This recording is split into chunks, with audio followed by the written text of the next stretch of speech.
Hi guys, myself am VARSHITH, second year student from IIT Roorkee. Today I am going to discuss about linear transformations from the course DA 201, which is Applied Linear Algebra. Okay guys, first of all we try to understand what are transformations and what are the conditions it should obey to be known as a linear transformation. Right? A transformation is nothing but a function mapped from a well-defined domain A to its co-domain B. We take inputs from the domain A and we apply transformations on it and we get the output which lies in the codomain B. And now for these transformations to be a linear transformation, it should obey the following two conditions. Now let us take a transformation T which is mapped from Rn to Rm, and if it satisfies that transformation on vector u plus v is equals to transformation on vector u plus transformation on vector v, and also transformation on c times vector u should be equals to c times transformation on vector u. If it satisfies these two transformations, then it is said to be a linear transformation. And a fact to be known that linear transformations on null or zero vectors results in zero vector. Now let us take the matrix transformation T, which is defined as P of x equals to A times x for a m by n matrix A. Now we get to know that this transformation obeys the two mandatory conditions for it to be known called as a linear transformation. So a matrix transformation or matrix multiplication is known as a linear transformation.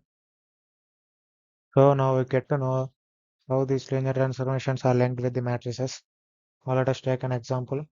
Let x be a vector in 2D plane A, B, and A be a matrix P, Q, R, S, and Y be the output vector of x, which is obtained when x is undergone to the linear transformation. You can see that when vector x is multiplied with a, it gets transformed into a new vector y. The coordinates of the vector y are formed by the linear combinations of the coordinates of vector x, a and b. C equals to a times p plus b times q, and d equals to a times r plus b times s. So in this way we can transform a vector into another vector by using linear transformations. And the factor that decides how the vector x transforms is the matrix A. By choosing different matrices, I get different transformations for the vector x. These are the different type of transformations the vector x can undergo for different matrices. Here, scaling, rotation, reflection, shearing, translation, and projection. We discuss them one by one in the upcoming slides.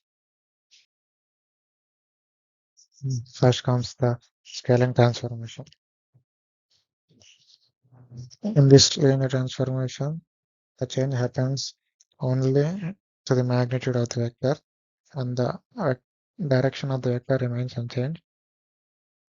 For this linear transformation, the matrix A should be a multiple of identity matrix. To understand why, let us take y as the output vector and the x as input vector.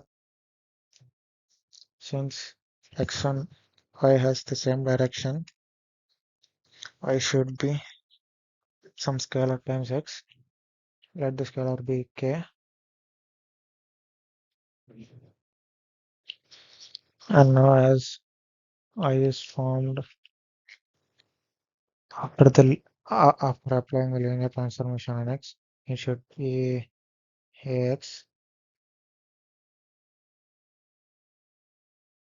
equal to kx, where k is a scalar. This is true for all the eigenvectors of matrix A, but our aim is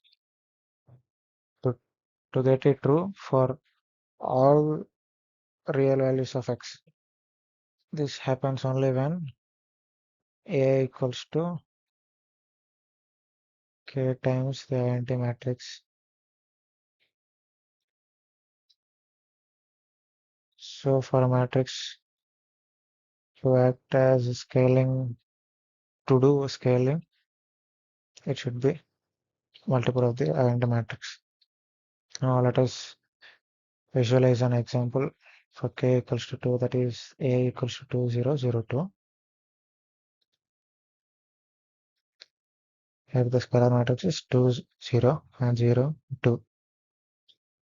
Here the dots in the figure represent the tip of the position vectors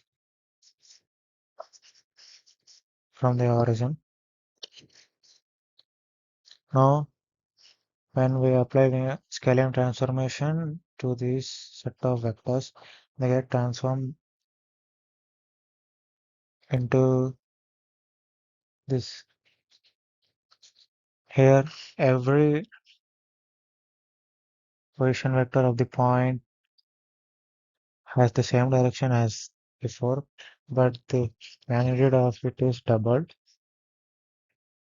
The distribution of these points in this 2D plane is also remains uniform, since every point gets increased by 2. That is, every position vector of the point is increased by a factor of 2, so it remains uniform. Now I try to discuss another case where A is still a diagonal matrix, but now the entries are different instead of being equal.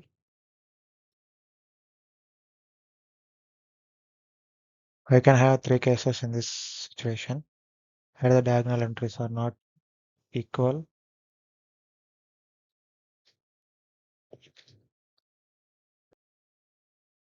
And for the first case,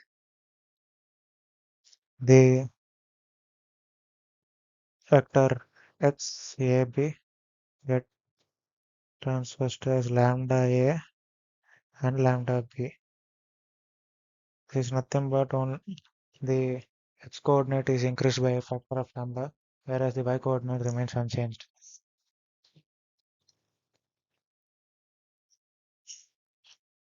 In second case, y coordinates increased by lambda, but the x coordinate remains unchanged. In the first case, to visualize it diagrammatically, y coordinate remains unchanged. So there is no change in the y direction. The figure does not move along y-axis.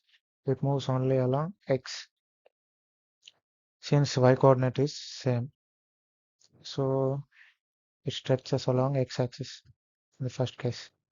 For case 2, x coordinates remains unchanged, but the y coordinate changes.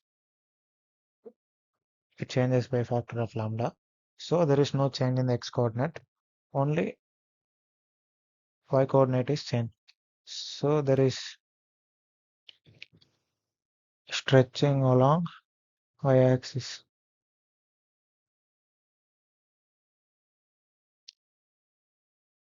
Third case is nothing but, let us this a lambda 1 and this is lambda 2.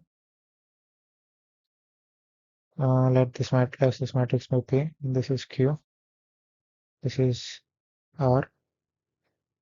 R is nothing but P times Q. So if you take R as the matrix, you can express this as P into Q. Rx is PQX.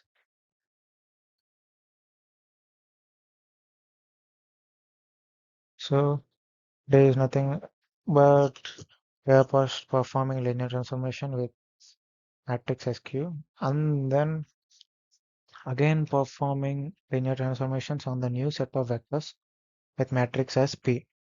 So first we try to stretch it along y-axis as we are using matrix Q.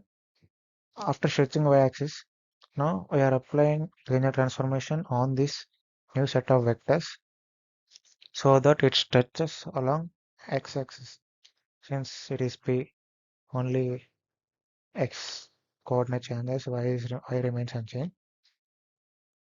So it changes only along x in this case. Uh, Next comes the rotation transformation. This is the vice versa case of the scaling transformation. In scaling transformation, magnitude changes, but direction does not change. But here the direction changes, but the magnitude remains the same. So let's take an example. If we take input vector v0, if we want this vector to be rotated by an angle theta and transform into a new vector known as v prime, which has the same magnitude as v0, we need to multiply it with this vector shown here. This is our matrix A, which is a function in theta, the angle by which we want our vector to be rotated. Here r theta equals to cos theta minus sin theta and cos theta. By multiplying this with this v0, it gets transformed as v prime. This is in the case of 2D. For 3D, we discuss here. In case of three-dimensional, axis of rotation comes into play. Axis of rotation is the axis about which rotation is carried out. Let us take three general axes of rotation, that is x, y, and z. If the axis of rotation is x, then the rotational matrix is Rx of alpha, where alpha is the angle by which the vector should be rotated. And if the axis of rotation is y, it is Ry. If it is z, it is Rz. As we discussed earlier, rotational matrices should be orthogonal matrices. But why? To know this, let's look into this. Let this be a rotational transformation and A is unknown. Y equals to Ax. As it is rotational transformation, the magnitude should be same for Y and X. So Y transpose Y should be equal to X transpose X. This is square of the distance of the point from the origin. So they should be same. Substituting this equation in this equation, we get X transpose into A transpose into A into X is equal to X transpose into X. This should be true for all vectors in the real space. This is only possible when A transpose A equals to identity matrix. That is, A is an orthogonal matrix. Okay. Now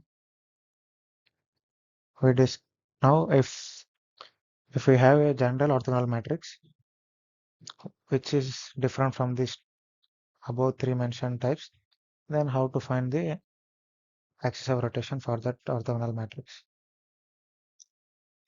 Axis of rotation is the axis which doesn't rotate. That that is any vector in the direction of axis of rotation, it does not get rotated by this orthogonal matrix. So when we multiply an orthogonal matrix A with X, it should be some, it should be lambda X, where lambda is some scalar. This is because the axis of rotation take, does not rotate when it is multiplied with A. So we call it as axis of rotation. This is possible when X is eigenvector of the orthogonal matrix, and as we know, the eigenvalues of the orthogonal matrix are 1. So lambda is 1.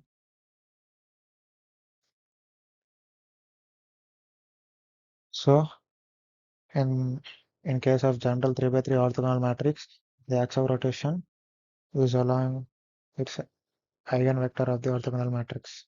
Okay. Mm. Here are the images to visualize the axis of rotations. In this case, the axis of rotation is x-axis. So the object rotates about x-axis. Here about y-axis. Here it rotates about the z-axis. And now we move on to next the transformation. And next comes the shear transformation. And again, here we got two cases. In one case, the shearing is along a parallel to x-axis. In the other, it is parallel to y-axis. In the first case, the y-coordinate doesn't change. Only the x-coordinate changes. And the x-coordinate changes with the relation x prime equals to x plus lambda y. As y is positive, assuming lambda to be positive, x prime is is on right side to the x. So it shifts to the right. But for this space, y is 0. So on the points on the base, x prime is x. So there is no shifting on the space. But for non-zero y, the shifting is towards right side. Same as in the second case. Here y prime is y plus lambda x. In this case, it shifts parallel to y-axis as x remains unchanged. Only the values of y gets changed. And same as the first case, on this the points on this space has x0, so their y prime is equals to 5, so they will not get shifted towards us. Okay, now we come to 3D case. This is the diagram before transformation. This before undergoing transformation, the vectors, input vectors, the, the points on the surface of the cube, and the tip of the position vectors with different colors. Now we multiply it with the matrix, with this matrix, which is 1 0 0 0 1 0 and 1 0 1. As we multiply this with our position vectors,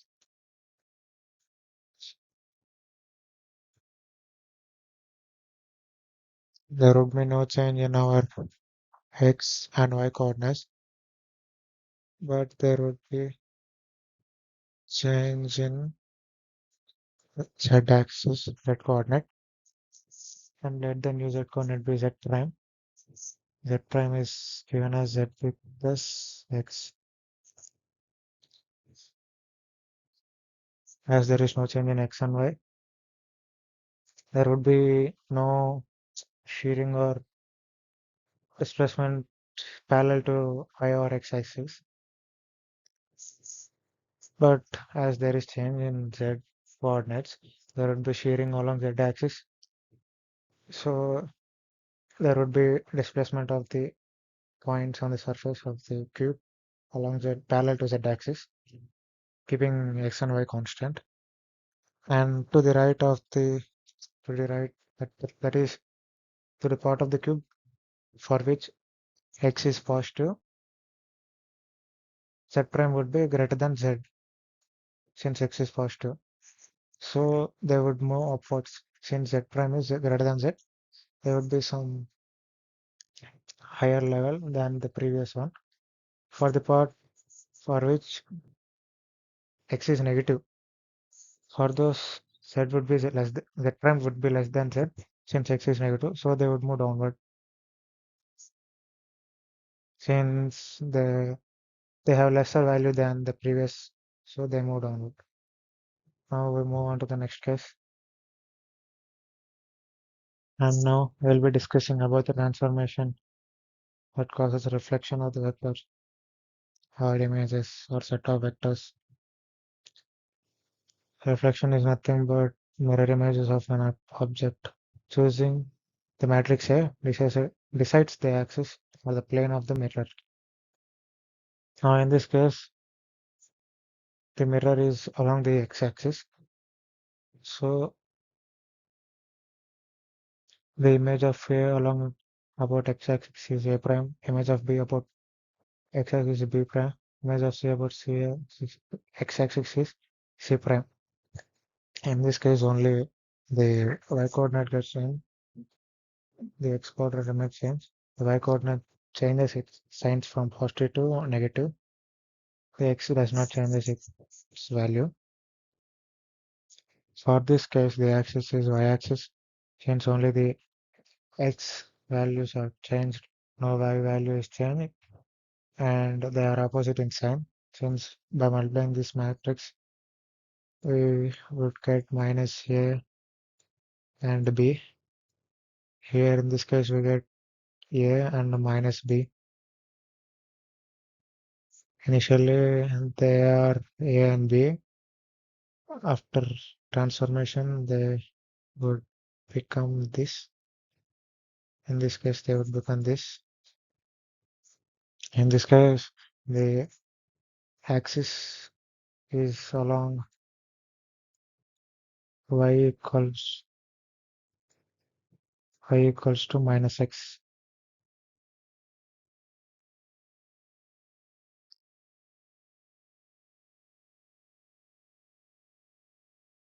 The output would be minus a comma minus b.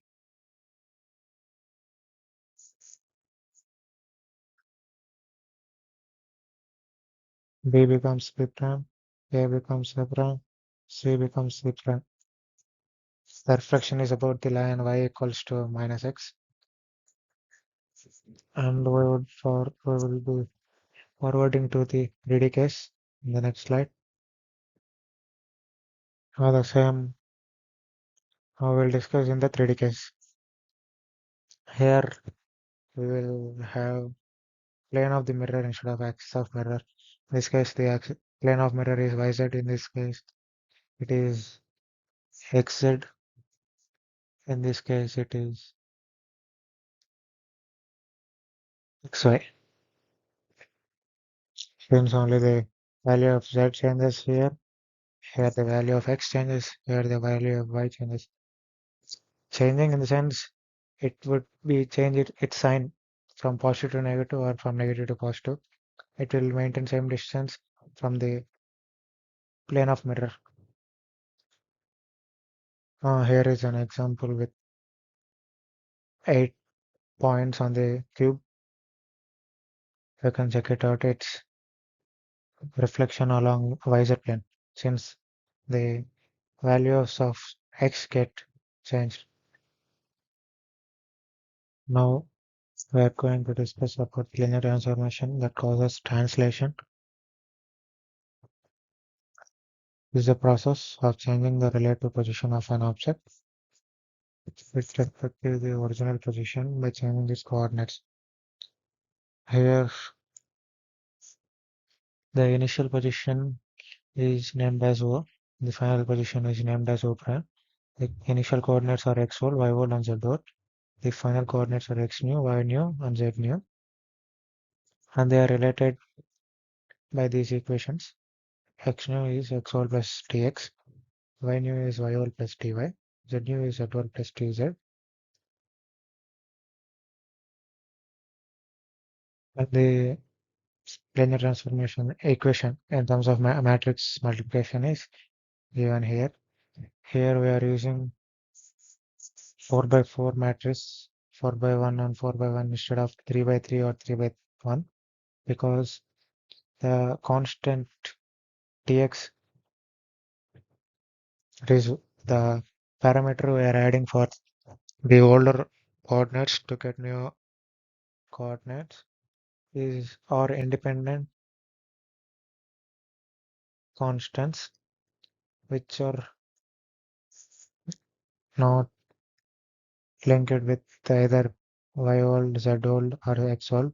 So we must need another one here.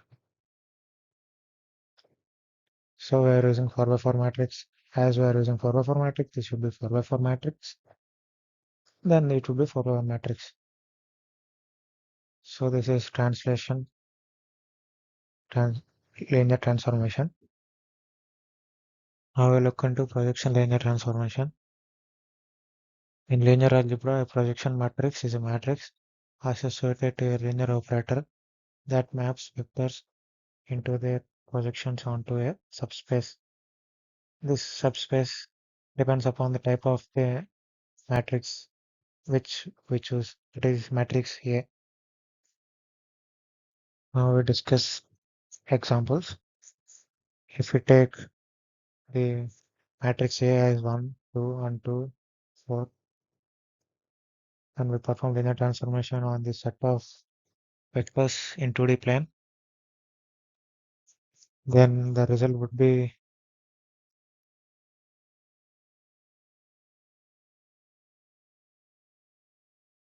this. They would be projected on this line. Every vector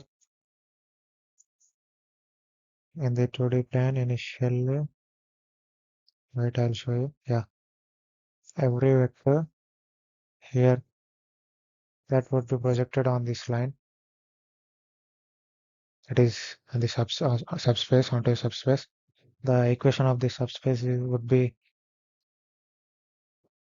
where 2x equals to y. Since by multiplying this matrix with A and B, we would get A plus 2B and 2A plus 4B. For any value of A and B, this would lie on the line y 2x equals to y.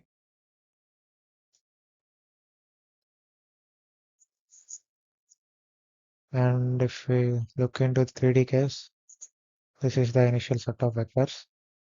Now we're going to multiply it with a matrix. I'm going to rub this. Multiply with the matrix 1, 0, 0, 0, 1, 0, 0, 0, 0.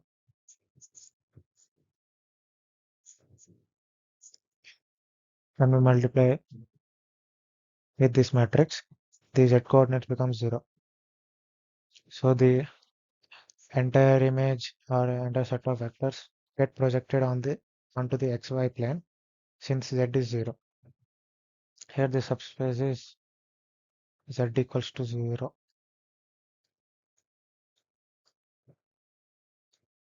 Z equal to 0. And the point to be noted here is the vectors. If we take this vector, it would be projected onto the nearest point on the subspace. It would be projected to this point. This would be projected to this point. This should be projected to this point. Similarly, in the 2D case, this should be projected to this point, like that. Now we're going to the next slide.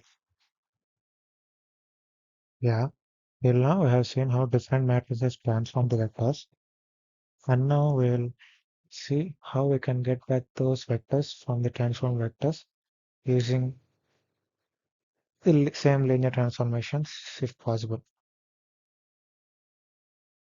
As y equals to x is a linear transformation, which is used to get y from x.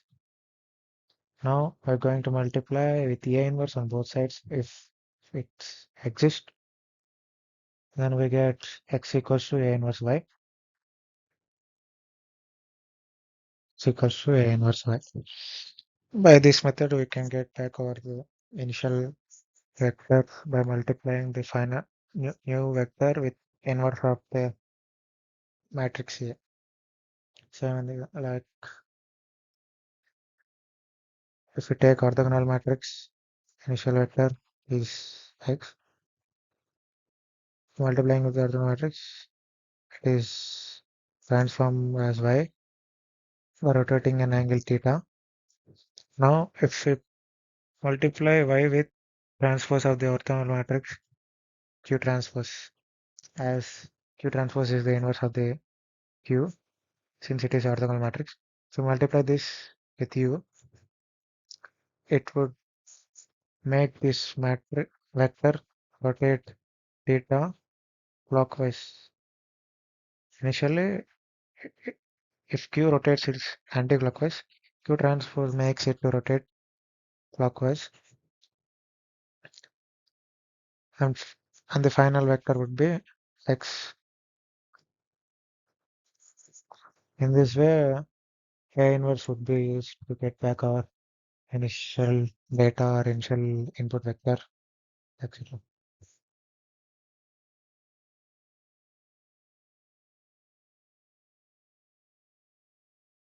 Thus, till now we have discussed the cases in which the matrix A is a square matrix. Now we are going to discuss the cases in which matrix A is a rectangular matrix. When matrix A is a rectangular matrix, it can act as a dimension eraser or as a dimension adder. In case of dimension eraser, let me put it in this way. If we have a 3D vector, it would be of dimension order 3 by 1. Now if we multiply this with an rectangular matrix of order 2 by 3, which is our A, and we will be getting an output vector Y of order 2 cross 1. This means we have completely erased an dimension from X and made Y as a two-dimensional vector instead of a three-dimensional. We can visualize it in this video. Initially, the all vectors were in three-dimensional, and we multiply it with an rectangular matrix which can erase the dimensions. They have become two-dimensional from three-dimensional. The same in this case. These three figures which are initially three-dimensional has become two-dimensional when multiplied with these 2 by 3 matrices.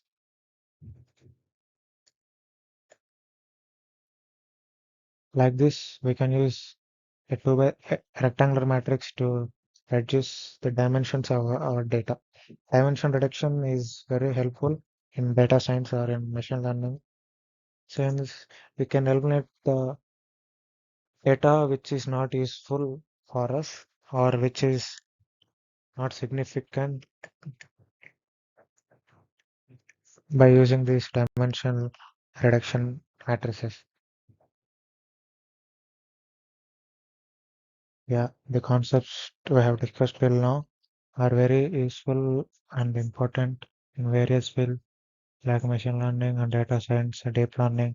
They also play a vital role in applications of image processing and dimensionality reduction and linear regression. Dimensionality reduction is used in LC and LDA of machine learning, where we use rectangular matrices to transform the input data to a lower dimension data. In deep learning, CNNs use linear transformations to extract features from images or other data with grid-like structures. And in image processing, we use many linear transformations, like images are nothing but the tip of a position vector. So many linear transformations are used in this image processing. This is the input data xk. We have a linear transformation and which transforms the input data into output data yk. We will use this data. And again, if you want this input data back, we would multiply inverse with this yx to get the initial input x as the output of new linear transformation. Thank you for your patience you have shown to listen this video.